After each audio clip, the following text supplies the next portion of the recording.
আসসালামু আলাইকুম এভরিওয়ান। লিচুর ভরা মৌসুম। বাচ্চার আবদার পূরণ করতে গিয়ে বাসায় লিচু আনলেন, কিন্তু আপনি কি জানেন এই লিচুই হতে পারে আপনার সন্তানের মৃত্যুর কারণ?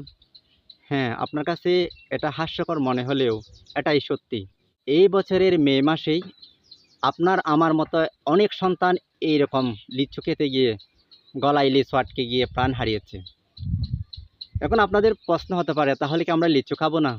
হ্যাঁ, অবশ্যই খাবেন এবং বাচ্চাকেও খাওয়াতে পারবেন। এই কথাটাই বলতেছি। লিচু খাওয়ার ট্রিক্সটা আমি আপনাদের কাছে শেয়ার করছি। আপনাদের ভালো লাগলে আপনাদের অন্য বন্ধুদেরকে শেয়ার করে বিষয়টা জানিয়ে দেওয়ার চেষ্টা করবেন। প্রথম হচ্ছে, লিচুটা এভাবে নিয়ে আপনার বাচ্চাকে আস্ত লিচু দিয়ে দেবেন না। দিলে করবে কি, সে এই লিচুটা উপর থেকে যে অংশটা আছে, অংশটা ফেলে দিয়ে একেবারে গালের ভিতরে ঢুকিয়ে দেবে। তখন সে করবে কি, এই লিচুটা গালের ভিতরে একেবারে ঢুকিয়ে দেবে। আস্ত লিচু ঢুকিয়ে দিয়ে সুস্থ থাকবে। সুস্থে সুস্থে এক পর্যায়ে দেখা যাবে লিচুটা ওই যে শ্বাসনালীতে চলে যাবে। তখন শ্বাস বন্ধ হয়ে সে শ্বাস নিতে পারবে না। এতে করে তার প্রাণ চলে যাওয়ার সম্ভাবনা রয়েছে। তখন আপনি করবেন কি, বাসা থেকে লিচু আনে প্রথমে তাকে দিয়ে দেবেন না। আপনি এভাবে আস্তে আস্তে করে উপরের অংশটা ছিলে ফেলবেন। এই যে এভাবে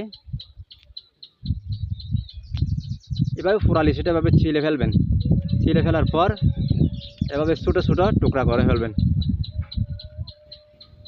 এভাবে ছোটো ছোটো টুকরা করে এই বিচিটা দূরে ফেলে দেবেন বাচ্চার আড়াল থেকে।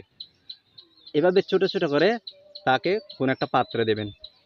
এতে করে সে স্বাচ্ছন্দ্যে লিচু খেতে পারবেন এবং আপনার সন্তান হারিয়ে যাওয়ার যে একটা আশঙ্কা থাকবে সেটা থেকে কি করবেন, নিশ্চিন্তে থাকতে পারবেন।